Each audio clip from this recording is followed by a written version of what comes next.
अस्सलाम वालेकुम नाज़रीन, मैं हूं आपका मेज़बान काजी सईद शफीक और आप देख रहे हैं कश्मीर पेट्रियट का हफ्तावार प्रोग्राम एक मुलाकात। इस एक मुलाकात प्रोग्राम में जहां हम एक मरतबा फिर आपसे इस वक्त रूबरू हो रहे हैं, क्योंकि कोविड की वजह से इस मुलाकात को हमने एक थोड़ा सा ब्रेक लिया था और ब्रेक लेने के बाद आज एक मरतबा फिर आपकी खिदमत में हाजिर है। जी हाँ, आज मुलाकात कराएंगे आपको कश्मीरी म्यूज़िक के उभरते हुए दो नौजवान दरख्शां सितारे, जिन्होंने डजन कंसर्ट्स किए अक्रॉस द कंट्रीज़, चाहे लंदन हो, चाहे लॉस एंजल्स हो, चाहे यूएई हो, चाहे दुबई हो, डेनमार्क हो या कोई और कंट्री, न्यूजीलैंड जैसी कंट्री हो। वहाँ पर उन्होंने कश्मीरी म्यूज़िक को इतना प्रमोट किया कहने की बात ही नहीं है। आज ये हमारे साथ होंगे और इनसे गुफ्तगू होगी कि ये इस मुकाम तक किस तरह पहुँचे और किस तरह उन्होंने ये कठिन सफ़र यहाँ तक तय किया। जी हाँ, मैं बात कर रहा हूँ कश्मीर के बेहतरीन म्यूजिशंस की, जिनका नाम है इरफान और बिलाल। दो अलग अलग सितारों की मैं बात कर रहा हूँ, तो इनसे आज मुलाकात होगी और जानने की कोशिश करेंगे कि किस तरह वो यहाँ तक पहुँचे।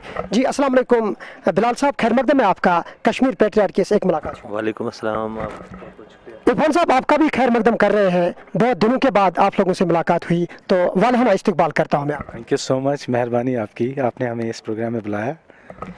तो नाज़रीन, गुफ्तगू का आगाज़ होता ही रहेगा।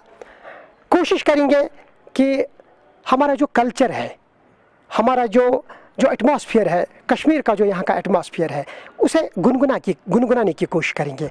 और आज इस प्रोग्राम की शुरुआत करेंगे इन दो हस्तियों के साथ, जो अपनी सुरीली आवाज़ में पहले इस प्रोग्राम की रौनक बढ़ाएंगे और शुरुआत करेंगे एक सुरीली आवाज़ से, सुरीले गाने की। जी इरफान साहब। जी सबसे पहले थैंक यू सो मच, आपने हमें इस शो में बुलाया, आपने हमें ये मौका दिया। वैसे हम क्या कहेंगे, ये हमारा एक आम इंसान का फ़र्ज़ बनता है, हर एक इंसान की ड्यूटी है कि अपने कल्चर को, अपने आर्ट को बचाए, उसको सपोर्ट करे और आगे बढ़े। इरफान साहब, क्या कहना चाहते हो आप? बिलाल साहब ने आपको बोला कि कल्चर बचाना हमारा पहला फ़र्ज़ भी है और हम इसको बहुत अच्छे तरीके से हम उसको पाल रहे हैं और ये हमें पालना भी है। चाहे कोई भी हो, कहीं पर भी हो, हमें अपने कल्चर को नहीं भूलना चाहिए। तो शुरुआत करेंगे एक सुरीले गाने से। तो इन दोनों का जो फेवरेट होगा, इन्हें पता ही होगा कि इनका फेवरेट गाना कौन सा है। हल्के से बोल मैं आपको बोलूँगा, साकिया, बाकी तो आप खुद ही जान जाएंगे। जी शुरू कीजिएगा।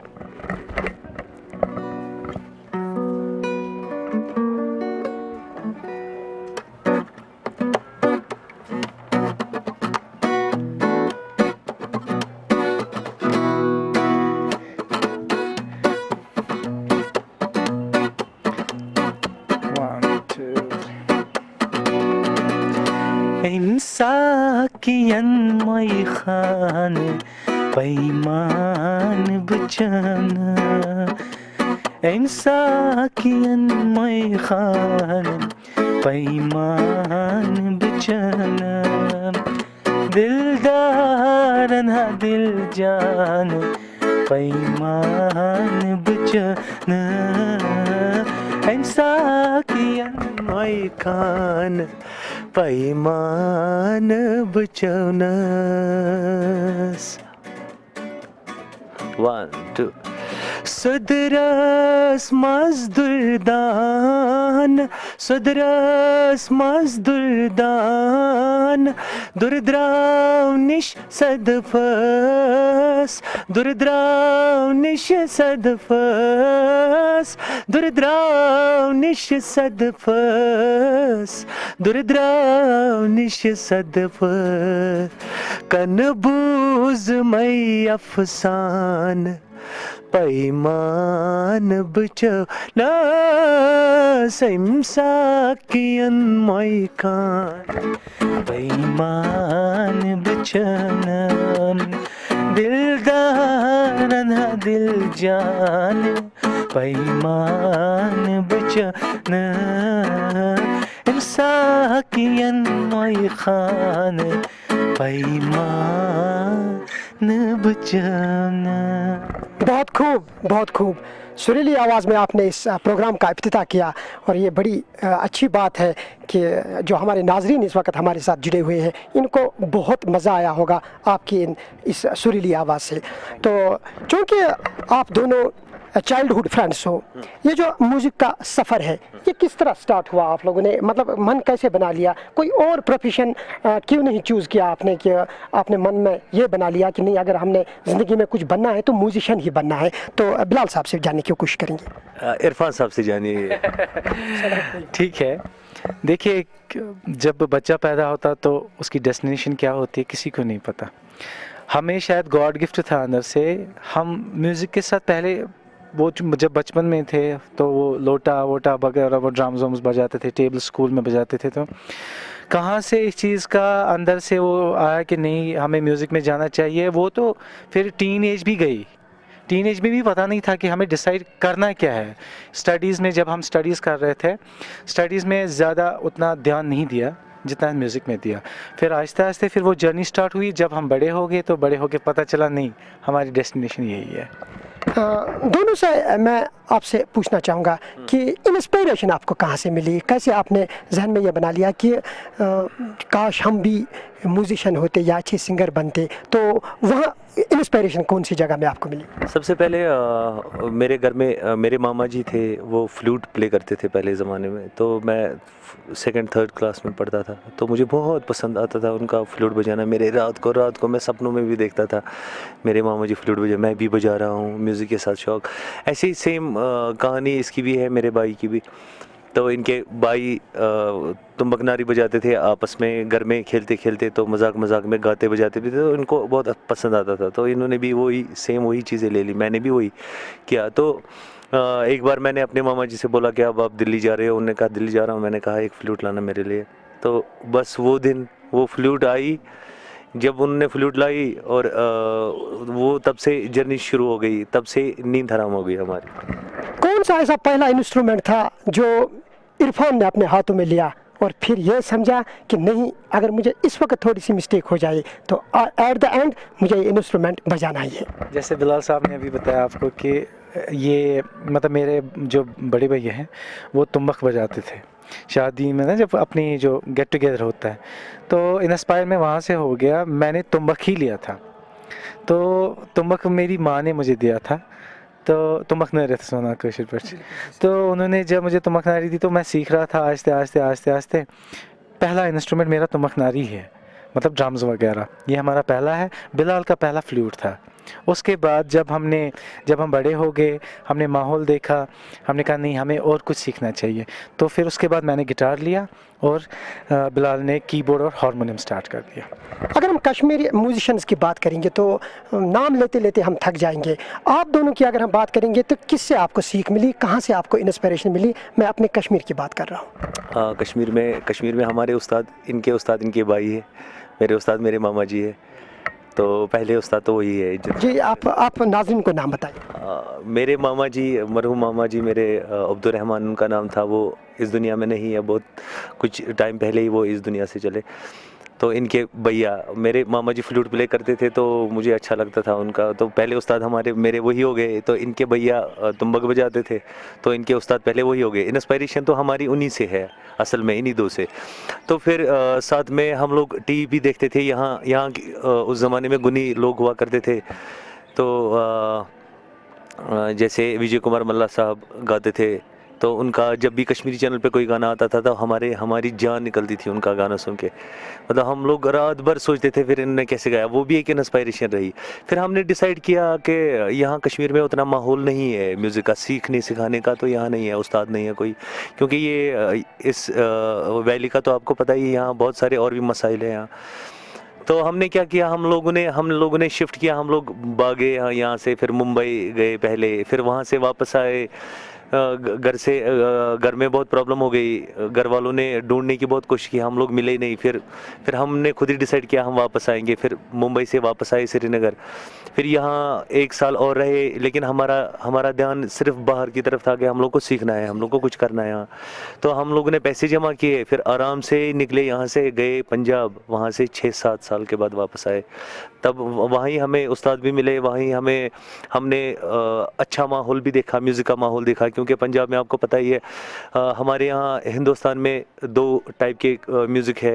एक क्लासिकल म्यूज़िक, क्लासिकल म्यूज़िक में 2 किस्म है, एक हो गया नॉर्थ इंडियन क्लासिकल म्यूज़िक और एक हो गया पंजाबी क्लासिकल म्यूज़िक। तो पंजाबी क्लासिकल म्यूज़िक एक बहुत रिच घराना है, जिसमें पटियाला घराना आता है, बाकी घराने आते हैं।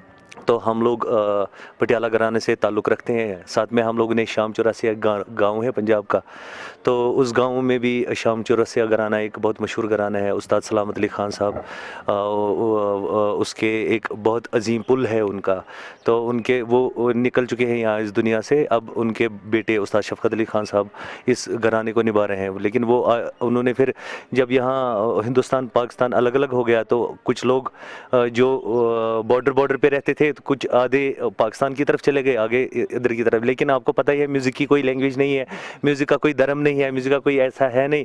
तो सीखने सिखाने की बात अगर आएगी, तो अगर दुनिया के किसी भी कोने में उस्ताद रहता होगा, तो आजकल आपको पता ही है कितना आसान है अपने उस्तादों से मिलना या सीख लेना। बस एक चीज़ है कि इंटरेस्ट होना चाहिए, वही एक हमें पैशन था, हमें क्रेज़ था, हम लोग पागल थे इस चीज़ के लिए। बस हमें कुछ करना है, बस, और कुछ नहीं। बस हम चले गए, फिर पंजाब गए, फिर हमारी जर्नी वहीं से शुरू हो गई। इरफान भाई, अगर बात करेंगे आप लोगों की स्टडी की, क्योंकि आपने पढ़ाई भी करनी थी और भी पढ़ाई के साथ साथ घर के भी मामलात हुआ करते हैं, तो जब आप दोनों पढ़ाई कर रहे थे, तो पढ़ाई के दौरान आपने रियाज भी करना था, तो इन दोनों चीज़ों को मिला के आप किस तरह गैप मेंटेन करते थे? क्योंकि रियाज वगैरह ये सब कुछ इसके साथ साथ आपने करना था, किस तरह आपने इस चीज़ को कैरी ऑन किया? हमारी फैमिली बहुत स्ट्रिक्ट थी स्टडीज़ के मामले में। अगर देखा जाए, ऑब्वियसली हर किसी पेरेंट्स का यही होता है कि मेरा बच्चा डॉक्टर इंजीनियर बने। पढ़ाई में हमने कोई कमी नहीं रखी, यहाँ तक कि जब हमने मतलब ग्रेजुएशन की, ग्रेजुएशन से पहले जो हमारा टाइम पीरियड था, ज़्यादा दिमाग यही, मतलब 90% हमारा म्यूज़िक का ही था। बट 10% ज़रूरी करना था, क्योंकि घर वाले मार डालेंगे, घर वाले हमें डांटेंगे, वो भी ध्यान में रखना था। और यहाँ से हमें मतलब जो जैसे कि इंस्ट्रूमेंट्स भी नहीं थे हमारे पास, कैसे हमने खुद पैसे जमा किए, कहाँ से हमने लाए, खैर वो बहुत बड़ी बात, मतलब बहुत लंबी बात है। स्टार्टिंग हमें दोनों चीज़ें बैलेंस करना पड़ा हमें लाइफ में, पढ़ाई भी और साथ में म्यूज़िक भी। जैसे बिलाल ने बोला कि यहाँ पे कोई, हमें वो अंदर एक कीड़ा था हमें ना, कि बिलाल कहता था मुझे, ये क्यों डिफरेंट म्यूज़िक है, बाहर क्यों डिफरेंट म्यूज़िक है, यहाँ क्यों डिफरेंट, इसमें फ़र्क क्या है? तो ये फ़र्क जानने के लिए हम घर से निकले। फिर जब हम घर से निकले, जब हमने माहौल देखा, फिर जब हम बॉम्बे में रहे, फिर पंजाब में रहे, वहाँ हम गुनी लोगों से मिले, बहुत अच्छे टीचर थे वहाँ पे, बहुत सारे उस्ताद भी थे, तो उनसे ये फिर हमने स्टार्ट किया जर्नी, हमने वहाँ से स्टार्ट की। लेकिन पढ़ाई में हमने कोई कमी नहीं छोड़ी। अगर बात करेंगे फैमिली सपोर्ट की, क्योंकि हर एक कामयाब लड़के के पीछे उसकी फैमिली का बहुत बड़ा सपोर्ट होता है, उसका बहुत अच्छा रोल होता है। क्योंकि आपने खुद ही कहा कि थोड़ा सा अप्रीहेंशन घर वालों का ये भी था कि पढ़ाई भी साथ साथ करनी है, हर एक चीज़ भी आगे ले जाना है।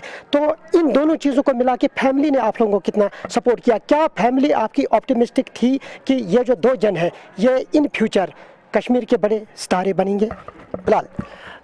वेल, इसमें बस मैं एक ही बात कहूँगा कि जैसे इरफान साहब ने कहा कि हर घर में हर एक पेरेंट सोचता है कि मेरा बच्चा इंजीनियर, डॉक्टर कुछ है। क्योंकि यू नो व्हाट, यहाँ कश्मीर में एक चीज़ है कि यहाँ पहले कंजर्वेटिव फैमिली हुआ करती थी, क्योंकि म्यूज़िक का यहाँ ज़्यादा रोल नहीं हुआ करता था। लिमिटेड लोग थे जो इस चीज़ को आगे बढ़ा रहे थे। उसमें भी फिर कमी हो गई थोड़ी सी, क्योंकि यहाँ और भी मसाइल है।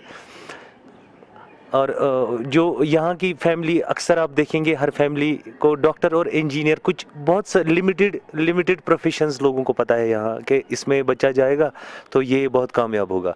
जैसे डॉक्टर हो गया, तो किसी के दिमाग में ये कॉन्सेप्ट ही नहीं था कि अगर इसमें भी फ्यूचर होता है क्या। तो हम लोगों ने एक बिल्कुल डिफरेंट वे चुना था, तो उसमें हम लोग भी पहले कंफ्यूज थे, लेकिन हम लोगों को तो क्रेज़ था, हम लोग कुछ करेंगे ही करेंगे। बट हमारे घर वाले कंफ्यूज होते थे उस टाइम के, म्यूज़िक में जाएंगे फिर कुछ करेंगे भी या नहीं, पता नहीं नाक कटवाएंगे यहाँ से। हम मेरे कज़िन्स या इरफान साहब के कज़िन्स बाकी वो लोग सारे वेल सेटल्ड है, वो एजुकेटेड है सारे, और किसी कोई मिलीनियर है, कोई बिजनेस है, किसी की फैक्ट्री है, कोई डॉक्टर है, कोई इंजीनियर है। तो हमारी फैमिली बोलते थे देखो देखो आपके कज़िन्स क्या करते हैं, आप लोग क्या कर रहे हो, ये तो हमारी नाक कटवाओगे। पहले पहले सपोर्ट नहीं हुआ करता था, लेकिन धीरे धीरे हमने भी अपना क्रेज़ छोड़ा नहीं, हमने भी अपनी मेहनत, हम पीछे नहीं हटे अपनी मेहनत से। धीरे धीरे हमारा प्लेटफॉर्म आगे बनता गया, हमारी मेहनत से और अल्लाह ताला की मदद से हम आगे बढ़ते गए थी। फिर उसके बाद थोड़ा थोड़ा करके हमारे पेरेंट्स भी थोड़े, उनको भी थोड़ा लगा कि नहीं, ये अगर कुछ करेंगे गलत रास्ते पे नहीं है, तो ये शायद आगे अच्छी जगह पे जा रहा है। टुडे अल्हम्दुलिल्लाह हमारे घर वाले प्राउड करते हैं हम पे, अल्हम्दुलिल्लाह।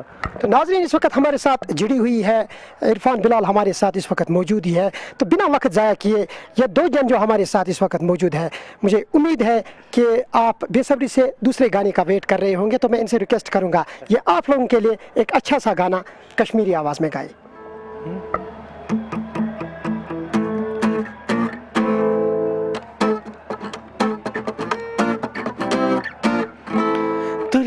तो पर्द यार दिल असमान जाय करनम,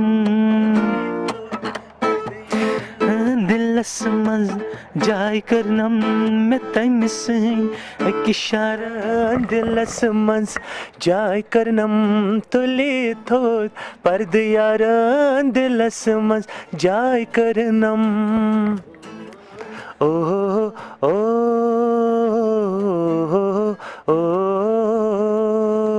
Yavul dil menunam yenuk tayme vaad dutanam, Yavul dil menunam yenuk tayme vaad dutanam, Yavul dil menunam yenuk te vaad dutanam, ninde misin etbaran dil asma jay karnam, tay misin etbaran dil asma जाय करनम तुली तो यार दिल असमान जाय करनम तुली तो पर्द यार दिल असमान जाय करनम। Thank you very much, thank you, बहुत बहुत शुक्रिया, बेहतरीन, बहुत ही उम्दा। तो बिलाल और इरफान, एक चीज़ मैं आपसे कहना चाहूँगा जो हमारी नाज़रीन भी जानना चाहती है कि पहला ब्रेक थ्रू लाइफ में आपको कब मिला, जिस वक्त आप लाइमलाइट में आ गई? पहला ब्रेक, यहाँ बोलते हैं ना पुराने ज़माने में एक कवि ने क्या अच्छा बोला है कि अगर आपको अफसर बनना है तो अफसरी के लिए आपको पहले कुर्सी अपने लिए खुद ही बनानी है, फिर उसके बाद बैठना है। ये कश्मीर में ऐसा हाल बहुत बड़ी बात है कि नहीं? तो हमें ब्रेक मिला, जैसे हम लोग स्कूल के साथ गए यूथ फेस्टिवल में, एक हमें यहाँ गए राजस्थान वगैरह, तो हमें स्कूल की तरफ से एक ब्रेक मिला एक ऑडिटोरियम में गाने का। वो पहला दिन था हमारा ज़िंदगी का जब हम लोगों ने ड्यूएट करके कहीं पे गाया, अहमदाबाद में। हाँ, तो लेकिन ऊपर वाले का करना ऐसा था कि हम लोगों ने एक गाना गाया, 10 मिनट का टाइम था, 7 मिनट का टाइम रखा था उन्होंने हमें, तो हमने 7 मिनट में गाना गाया। तो लोगों की इतनी फरमाइश आई, वन मोर करके उन्होंने हमसे 40 मिनट ले लिए। तो वो ज़िंदगी का सबसे पहला और सबसे बेहतरीन ब्रेक था हमारे लिए वो दिन। और आज का दिन, मतलब हमने कितने लोग देखे, कितने सारे स्टेज देखे, अल्हम्दुलिल्लाह एक से बढ़कर एक, लेकिन वैसा ब्रेक वो हमारी ज़िंदगी का टर्निंग पॉइंट था हमारा।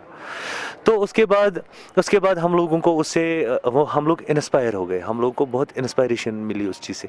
तो फिर हमने और मेहनत की, फिर यहाँ कभी कश्मीरी चैनल पे कभी किसी ने बुलाया, किसी से मिन्नतें करके हमें भी बोलो, क्योंकि हमें शौक़ था, हमें ये नहीं था कि हमें कुछ कमाना है या हमें किसी चीज़ के लिए करना, बस हम लोग अपनी दिल की तसल्ली के लिए करते थे। तो करते करते एक बार हम लोग एक स्टूडियो में बैठे थे, तो अमेरिका से एक औरत आई थी, वो लोग इंस्ट्रूमेंटल म्यूज़िक कर रही थी, कश्मीरी फोक इंस्ट्रूमेंटल म्यूज़िक। तो उस इंस्ट्रूमेंटल म्यूज़िक में उस ऑर्गेनाइजेशन का नाम है फ़नकार इंटरनेशनल ऑर्गेनाइजेशन। तो वो चेयरमैन जो उसकी है उसका नाम है असमत शाही। यस, तो वो बहुत मेहनत करती है, वो बहुत काम करती है। तो उन्होंने हमें देखा, छोटे हम लोग 13-14 साल के थे हम लोग। हाँ, तो उनने बोला इन बच्चों को बोलो कुछ गाओ। हमने गाया भी, थोड़ा बजाया, मैंने फ्लूट बजाया, इसने थोड़ा गिटार बजाया। तो उन्होंने हमें पहला ब्रेक दिया। उन्होंने बोला स्टूडियो में कि आपका गाना कल सुबह हम रिकॉर्ड करेंगे। उन्होंने बुक किया स्टूडियो, तो हमें रात को नींद ही नहीं आई। हम लोग रात भर बैठे हैं एक ही जगह पे, हाँ कब सुबह होगी, कब हम करेंगे काम। फिर हम स्टूडियो गए, हमने गाना इंस्ट्रूमेंटल, मैंने फ्लूट एक बजाया, इसने एक इंस्ट्रूमेंटल किया मेरे साथ। तो उन्होंने किया, हम लोगों ने किया काम, रिकॉर्ड हो गया। फिर उन्होंने ले लिया, फिर उन्होंने वो अमेरिका में उसको रिलीज़ किया।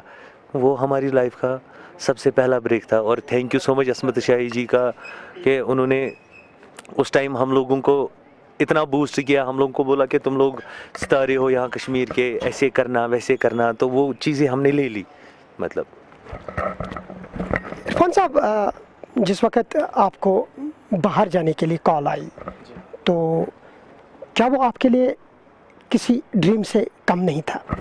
ड्रीम का कोई दूसरा नाम अगर होगा उसका वही बोल दीजिए। हमें बेसिकली बचपन से शौक़ था कि हम फॉरेन कंट्री जाते हैं।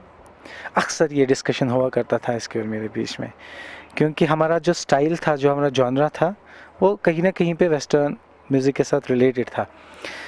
फिर बिलाल अक्सर बोलता था कब जाएंगे हम कब जाएंगे। फिर जब हमारा पहला ये टूर स्टार्ट हो गया था अमेरिका का, तो इन्होंने फ़नकार इंटरनेशनल ने, जो असमत शाही ने किया था, वो मतलब वो बियॉन्ड द लिमिट था हमारे लिए। अल्हम्दुलिल्लाह, मतलब वो बहुत, मतलब क्या बोलूँ, मुझे लगता है ज़िंदगी में पहली ऐसी खुशी थी जो हमें मिले। बिलाल साहब, वो नाइट कैसी थी जब आपने पैकिंग की, और वो ज़रा थोड़ा सा नाजरीन को बताएं, क्योंकि हम आपके साथ इस वक्त आप लोगों की लाइव जर्नी शेयर कर रहे हैं। तो वो नाइट क्या थी? क्या वो नाइट स्लीपलेस थी? इतने रिजर्वेबल थे आप कि कब हम बाहर जाएंगे, हमें बाहर जाना है, और जब हम वहाँ पहुँचेंगे, तो मुख्तसर अल्फाज में नाजरीन तक वो लम्हा पहुँचाइए। मैं यही कहूँगा कि जब हमें पहला कॉल आया था, अमेरिका जाने के लिए नहीं आया था, पहला कॉल हमें आया था कि आप लोगों को वीज़ा अप्लाई करने के लिए दिल्ली जाना है, हम लोगों ने आपके लिए फॉर्म वगैरह भरे हैं अमेरिका के लिए। पहला कॉल जब आया तो लिटरली मुझे एक दो घंटे मुझे समझ ही नहीं आ रहा है, मतलब ये सही भी है या गलत है, मैं सपना देख रहा हूँ या सच है, या होगा भी नहीं होगा। क्योंकि इंसान को वो चीज़ मिलना जिस चीज़ के लिए उसने सपने जोड़े होंगे, तो वो चीज़ अचानक से एकदम से आना, और मतलब इंसान, मुझे लगता है कि वो खुशी इतनी हावी हो गई हम पे कि मतलब 2-4 दिन हम लोग सो भी नहीं पाए। फिर हम दिल्ली गए, मतलब खुशी के आंसू मत छलके उस टाइम, मैं आपको बोल नहीं सकता हूँ। फिर हम दिल्ली गए, दिल्ली में वीज़ा के लिए हमारा इंटरव्यू सुबह 7 बजे था। तो हमने डिसाइड रात को ही किया, 10:30 बजे रात के डिनर करके ही दिल्ली में, कि हम लोग सोएंगे नहीं, क्योंकि 7:30 बजे अगर हमें नींद आई तो हमें क्या बनेगा, फिर कौन जगाएगा, फिर कैसे जाएंगे। हम सोए नहीं, हम रात भर कभी खिड़की के पास बैठो, कभी कुछ करो, कभी गाना गाओ, कभी टीवी देखो। तो 5 बजे, हम 4:30 बजे हम लोग तैयार हो गए, 5 बजे हम निकले। हम 1 घंटा पहले पहुँचे ऑफिस, तब ऑफिस खुला भी नहीं था वहाँ जहाँ वो वीज़ा का हमें इंटरव्यू था। तो वहाँ का एक चपरासी हमें, आप खुशी का इजहार मैं ऐसे कर सकता हूँ कि वहाँ का चपरासी हमें बोलता है कि आप लोग इतना जल्दी क्यों आए, अभी तो मैं भी आया ही नहीं हूँ, तो अफसर कहाँ आएंगे, तुम लोगों को कौन इंटरव्यू करेगा। हमने कहा हम बोल नहीं सकते, हमें पता नहीं था, हमने सोचा कुछ प्रॉब्लम तो नहीं होगी, इससे पहले हम पहले ही आएंगे, हम रात को ही निकले। तो आप दोनों ने जिस तरह म्यूज़िक की खिदमत की, जिस तरह कश्मीरी कल्चर की आप लोगों ने खिदमत की बाहर जाके, तो आपसे मैं ये जानना चाहूँगा कि ये जो वेस्टर्न इंस्ट्रूमेंट्स हैं, आपने उनको कश्मीरी म्यूज़िक में अच्छे से डेवलप किया। मुझे मेरे हिसाब से ऐसा लगता है कि आप आज की जनरेशन के वाहिद म्यूजिशियंस हो जिन्होंने वेस्टर्न इंस्ट्रूमेंट्स यहाँ इम्प्लीमेंट किए, उनको बड़े बेहतरीन अंदाज से उसको सूफियाना जो यहाँ का म्यूज़िक है उसमें वेस्टर्न रंग आपने भर दिया वेस्टर्न इंस्ट्रूमेंट्स के थ्रू। तो क्या आपको लग रहा है कि ये जो आपकी कोशिश थी ये एक बहुत अच्छी कोशिश थी?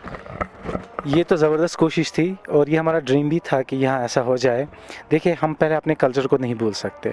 ऐसा नहीं है कि हम खाली वेस्टर्न इंस्ट्रूमेंट बजाते हैं, प्ले करते, हम यहाँ के फोक इंस्ट्रूमेंट्स भी प्ले करते हैं। बट जो ये एंटर हो गया ना, देखिए जो न्यू जनरेशन के लोग हैं ना, ये इस कहीं ना कहीं पे ये वेस्टर्न इंस्ट्रूमेंट्स को ज़्यादा अट्रैक्ट हो जाते हैं। और आजकल अगर यूथ देखेंगे, हर किसी के हाथ में गिटार देखेंगे, ड्रम्स देखेंगे। मतलब मैं ये कहूँगा कि हमारा ख्वाब पूरा हुआ, जो हमारा मिशन था वो हो गया यहाँ पे, लेकिन अभी मंजिलें और भी है। बिलाल भाई, आप दोनों से जानने की कोशिश करें, क्योंकि वक्त अब हमारे हाथ से गुजरता जा रहा है, वक्त बहुत कम होता है हमारे पास, वो आप लोगों को पता है। अब मैं मुख्तसर से अल्फाज में आपसे ये जानने की कोशिश करूँगा कि अब कौन सी ख्वाहिश आप लोगों की बाकी है, क्योंकि माशाल्लाह अब आपके पास शोहरत भी है, दौलत भी है, पैसा भी है, हर एक चीज़ है, आप लोगों को अल्लाह ने हर एक चीज़ से नवाजा है। तो ऐसी कौन सी डिज़ायर है जो आपको लग रहा है कि वो अधूरी है? मैं आप दोनों से जानना चाहूँगा, इरफान भी और बिलाल साहब से। मैं ये कहूँगा कि डिज़ायर को अगर आप देखेंगे तो जो हमने कदम उठाया है पहले ही, आज से 15-20 साल पहले, कि यहाँ डेवलपमेंट लानी है अपने आर्ट को लेके, तो चाहे हमें कोई पीछे बैक बाइटिंग, चाहे कोई कुछ उल्टा भी बोले, तो हम लोगों को कोई वी डोंट केयर, हम लोग इस चीज़ का केयर नहीं करते। लेकिन कहीं ना कहीं पे हमें हर एक आम इंसान के सपोर्ट की भी ज़रूरत है, क्योंकि अकेले हम लोग, इरफान, बिलाल, हम लोग अकेले इस मिशन को नहीं चला सकते। चाहे वेस्टर्न म्यूज़िक हो, चाहे सूफ़ी म्यूज़िक हो, चाहे किसी भी जनरा का म्यूज़िक हो, म्यूज़िक एक पीस है। इससे अमन फैलता है, इससे बुराई दूर होती है लोगों में, और वो अच्छे काम के लिए आते हैं। ऐसा कुछ नहीं है। बस हमने एक मिशन शुरू किया है कि यहाँ के स्टूडेंट्स, यहाँ का यूथ, उनमें से उनको म्यूज़िक में उनमें मैच्योरिटी आए, और जो यहाँ के ट्रेडिशनल इंस्ट्रूमेंट्स है उसकी मेकिंग और हो जाए, और उसके बजाने वाले और बने, उसकी मैन्युफैक्चरिंग जो पहले यहाँ हुआ करती थी वो और बढ़े। वो जैसे हम लोग बाहर से गिटार्स मंगाते हैं, ऐसे बाहर के लोग हमारे यहाँ से रबाब मंगाए, हमारे यहाँ से संतूर मंगाए, और उस चीज़ के लिए गवर्नमेंट का भी सपोर्ट होना बहुत ज़रूरी है। एक आम इंसान की बात नहीं है। हम दोनों ने तो सोचा था कि हम लोग चाहे कुछ होगा नहीं होगा, हम लोग इसी चीज़ के लिए रहेंगे, लेकिन हर एक हमारी तरह नहीं होता। बॉलीवुड का एक गाना हमारे नाजरीन के लिए हो जाए, जो मतलब थोड़ा सा कश्मीर पे दर्शाता हो, कश्मीर का जो रंग है, कश्मीर का जो कल्चर है, तो उस पे दर्शाता हो। अगर कोई हिंदी बॉलीवुड का कोई गाना अगर आप गाना चाहोगे, तो मेरे हिसाब से शमी कपूर का एक गाना है, फिल्म है कश्मीर की कली, ये चांद सा रोशन चेहरा। तो अगर आपको लग रहा है कि ये गाना आप लोगों के लिए सही है, तो नाज़रीन के लिए गाइएगा। सब कुछ है हमारे लिए, जहाँ म्यूज़िक है हम गाएंगे।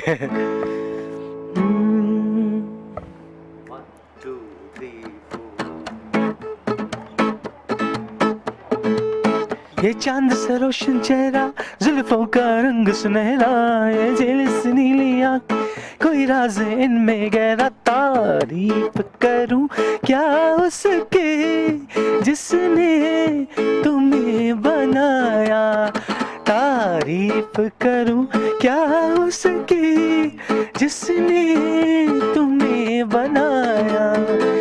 ये चांद सा रोशन चेहरा, जुल्फों का रंग सुनहरा, ये झील सी नीली आंखें, कोई राज हो इनमें गहरा, तारीफ करूं क्या उसकी जिसने तुम्हें बनाया, तारीफ करूं क्या उसकी जिसने तुम्हें बनाया। बहुत बहुत शुक्रिया आप दोनों का, बहुत बहुत शुक्रिया आप दोनों का कि आपने हमारे इस शो की रौनक बढ़ाई। तो जाते जाते आप दोनों से ये जो हमारे यूथ है आज ड्रग्स में ज़्यादा इन्वॉल्व हो गए, सोशल इवल्स इनमें आम हो गई है, तो आप जैसे बड़े स्टारों का क्या मैसेज रहेगा हमारी यूथ के लिए? वही मैं इससे पहले भी मैं आपको बोल रहा था कि हम लोगों ने एक मिशन शुरू किया है कि जो ड्रग डी एडिक्शन का एक मिशन है कि यहाँ कश्मीर में आप देखेंगे, अगर 2016 में देखेंगे उस टाइम था 23% लोग इन्वॉल्व थे इसमें। अगर आप आज देखेंगे आज है 38%, मतलब 2-3 साल में हाँ 38% आप देखेंगे उसमें। और मोस्टली यहाँ लड़कियाँ ज़्यादा इस चीज़ में इन्वॉल्व हो गई है। आई डोंट थिंक सो कि मतलब कोई इतना भी बड़ा हो गया हो यहाँ पे कि जिस चीज़ की वजह से इन लोगों को ऐसा करना चाहिए। हमारी मैसेज ये है कि अगर आपको कोई प्रॉब्लम है, डिप्रेशन है, कुछ भी है, हम लोगों ने, और मैं बीच में एक बात याद और एक आई, हम लोग हायर एजुकेशन के साथ एक प्रोजेक्ट कर रहे हैं जिसमें एज एन साउंड थेरेपिस्ट हम लोग उसमें काम कर रहे हैं। तो जो डिप्रेसिव लोग हैं या जिनको डिप्रेशन है या कुछ और है, please do come with us, हमारे पास आइए, हमारे साथ बने रहे। हम आपको म्यूज़िक की फैसिलिटी देंगे। यहाँ बहुत सारे लोग आते हैं, छोटे बड़े, कोई एज बार नहीं है। हम आपको म्यूज़िक प्रोवाइड करेंगे। हम आपको वो तरीके तरीके दिखाएंगे जिस चीज़ से आप ड्रग से दूर रहेंगे। बहुत बहुत शुक्रिया। तो नाजरीन, ये थे हमारे आज के मेहमान इरफान बिलाल, जो कश्मीरी म्यूज़िक के आज के दरख्शां सितारों में से शुमार किए जाते हैं। और जिस तरह उन्होंने अपनी काबिलियत से, अपनी लियाकत से और अपनी डेडिकेशन से यहाँ तक ये जो सफ़र किया है, आज बिल्कुल कामयाब म्यूजिशियन आपके सामने बिल्कुल खड़े हैं। तो दीजिए अपने मेज़बान काजी सईद शफीक और कश्मीर पैट्रियट की एक मुलाकात की पूरी टीम को आज के प्रोग्राम से रुखसत। और जाते जाते हमारे जो वीडियोज़ हैं इनको शेयर करना ना भूलिएगा। आप देखते रहिएगा कश्मीर पैट्रियट।